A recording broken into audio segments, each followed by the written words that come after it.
ये टेंजेंटियल हो गई। अगर इसके हम इधर देखेंगे हॉरिजेंटल,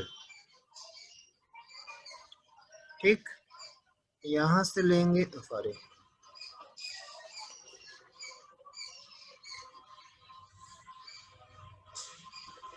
क्लियर।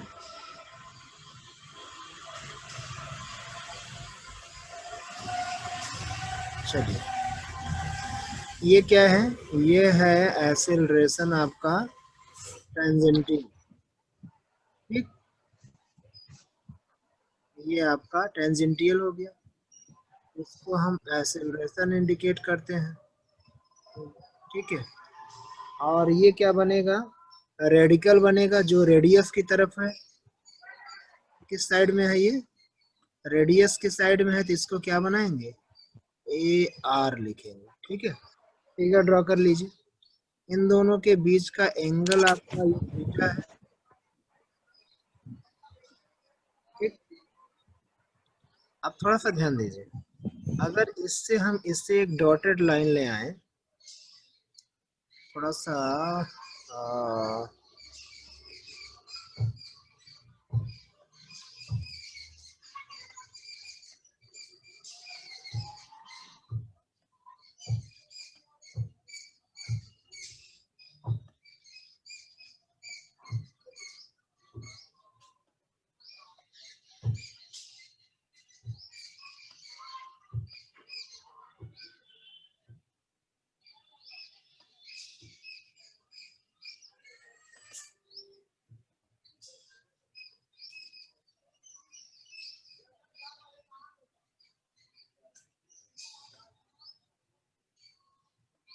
चलिए, इससे क्या करते हैं, हम डॉटेड लाइन इसको मिलाते हैं, इसको यहाँ से मिला दिए, इसको यहाँ से मिला दिए, बना क्या, देखिए ये लाइन यहाँ से मिलाए,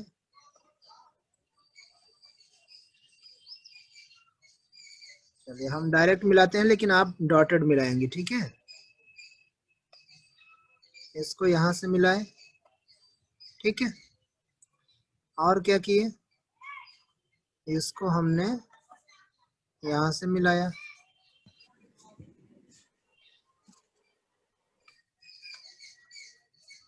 तो ये बनता क्या है, एक क्वाड्रिलैटरल बनता है, क्या बनता है, क्वाड्रिलैटरल, ठीक है। फिगर ड्रॉ करिए फटाफट, श्वेता ड्रॉ फिगर इमीडिएटली। कर लिया सर। कर लिया ना, चलिए थोड़ा सा लिख लेते हैं, if speed of moving object in circular path is not constant,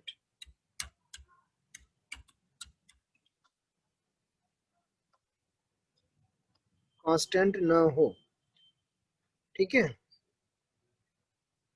then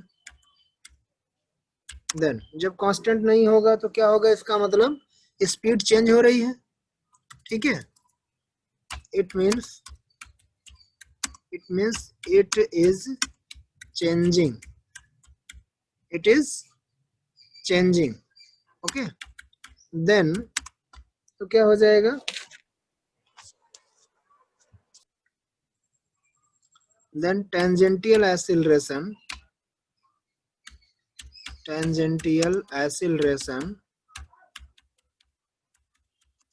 is acting with किसके साथ, सेंट्रीपिटल एक्सीलरेशन के साथ, with सेंट्रीपिटल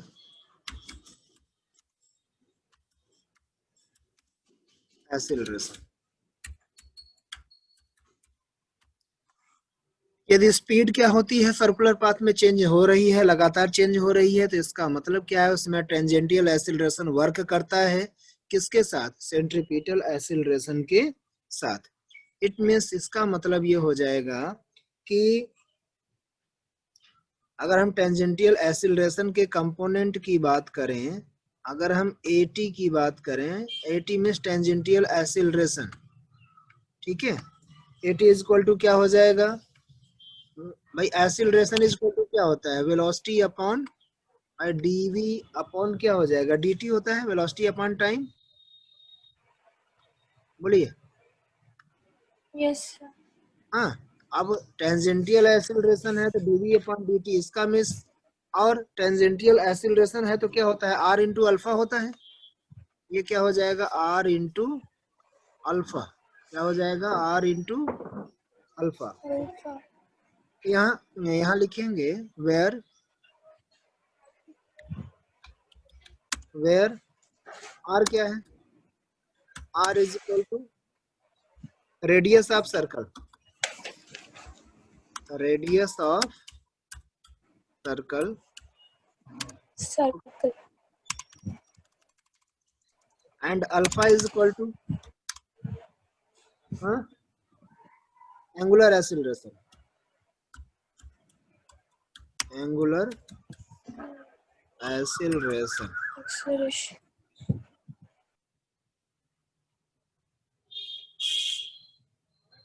अल्फा क्या हो गया, angular acceleration. Okay,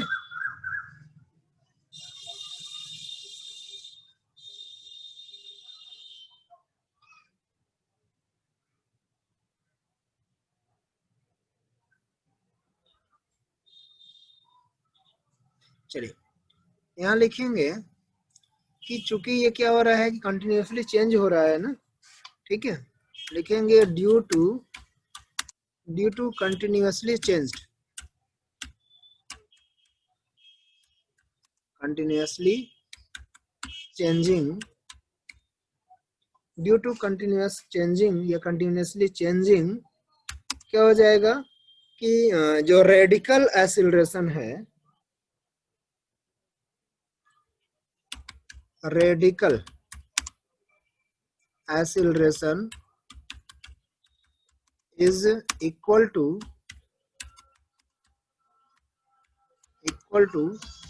centripetal acceleration। जो रेडिकल एक्सीलरेशन होगा वो क्या हो जाएगा, सेंट्रीपिटल एक्सीलरेशन के इक्वल हो जाएगा। इसका मतलब क्या है, इसका मतलब ये है कि जो रेडिकल एक्सीलरेशन है वही सेंट्रीपिटल एक्सीलरेशन हो जाएगा। ओके, इसका मतलब हम ये लिख सकते हैं कि ए आर, चाहे हम ए आर लिखें या क्या लिखें, सेंट्रीपिटल एक्सीलरेशन को हम ए सी लिख लें। अब सेंट्रीपिटल एक्सीलरेशन के लिए क्या होता है, फार्मूला क्या होता है, सेंट्रीपिटल एक्सीलरेशन क्या होता है, वी स्क्वायर अपॉन आर होता है। बोलिए, yes. Yes sir.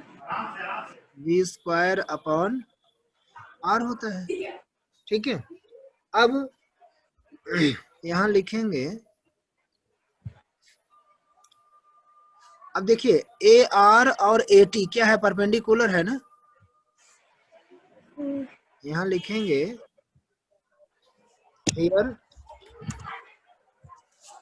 A r radial acceleration and क्या, tangential acceleration is perpendicular,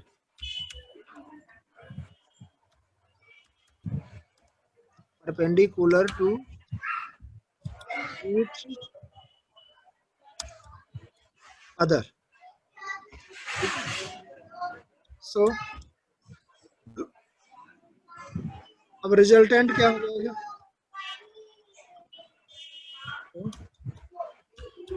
resultant देखिए, एक वेक्टर ये है, दूसरा वेक्टर ये है, इसका रिजल्टेंट क्या मिला, वेक्टर ए मिला ना। Vector A T, vector A R का रिजल्टेंट क्या है, ए है। श्वेता आवाज जा रही है। हाँ सर। यहाँ लिखेंगे ए आर और ए टी, दोनों परपेंडिकुलर है, ठीक है। सो रिजल्टेंट क्या हो जाएगा, vector A is equal to, resultant का फार्मूला क्या होता है रिजल्टेंट निकालने का, वेक्टर में आपने पढ़ा होगा ना, R2 दो minus R1. नहीं, दो वेक्टरों के जब ट्रायंगुलेशन मेथड हमने पढ़ा था तो resultant vector R is equal to होता था क्या, P square plus Q square plus 2pq cos theta होता था, यही होता था ना। Yes, sir. भाई दो वेक्टरों को ऐड करने में हमने क्या पढ़ते थे भाई, जैसे आर इज इक्वल टू क्या पढ़ते थे, आर इज इक्वल टू यही होता था ना, तो under root P square plus Q square, जब दो वेक्टर दो फोर्स रहते थे, पढ़ाया तो गया है ना, plus Yes, sir. 2pq cos theta पढ़ते थे, 2pq cos थीटा। अब यहाँ चूंकि cos 90 है तो cos 90 की वैल्यू 0 हो जाएगी, तो ये पूरा स्टेप हमारा क्या हो जाएगा, गायब हो जाएगा ना, बोलिए। Hmm. Yes, sir. 90 डिग्री है ना, तो cos 90 ये 0 हो जाएगा, तो क्या बचेगा, P square plus Q square. अब यहाँ दो वेक्टर क्या है, वेक्टर ए आर और ए टी है, यहाँ दो वेक्टर क्या है, वेक्टर ए आर है और ये क्या है, वेक्टर ए टी है, तो ये क्या हो जाएगा, बोलिए, ए आर का स्क्वायर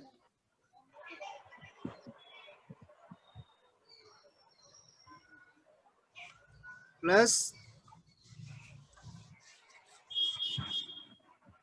ए टी का स्क्वायर, ये प्लस है, मल्टीप्लाई नहीं है,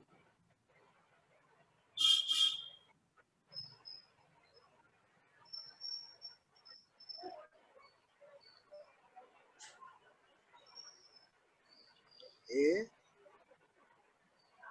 टी का स्क्वायर, राइट करिए।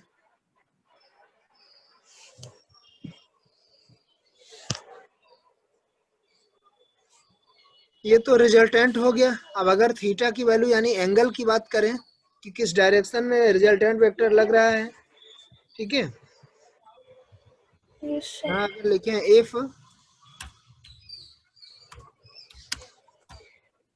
इट इज, इट का मतलब कौन, ए आर और ए टी, ठीक है, it is making with angle, making angle theta, making angle theta, जब यह थीटा का एंगल बना रहे हूं, then tan theta is equal to क्या हो जाएगा भाई, tan थीटा यानी डायरेक्शन निकालना है ना, तो अब आप याद करिए क्या होता था, tan theta is equal to, बोलिए, a r upon a t, यहाँ हो जाता था सेकेंड वाला force, second vector upon first vector, ये हो जाएगा a r upon a T, ठीक।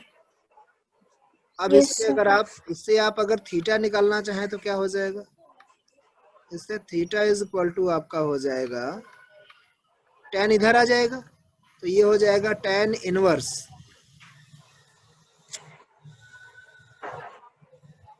क्या हो जाएगा, tan इनवर्स, ये हो जाएगा a r upon a T,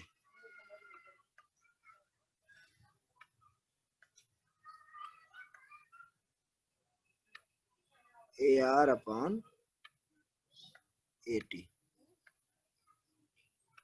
write down.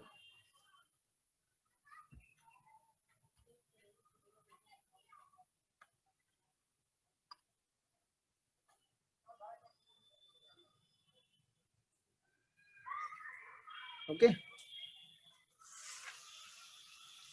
इसके साथ ये चैप्टर कंप्लीट हो रहा है। अब आप हमें थोड़ा सा ये बताइएगा, Yes, sir. ये कंप्लीट हो गया, ठीक है, Hmm. क्या बताएं? वेट,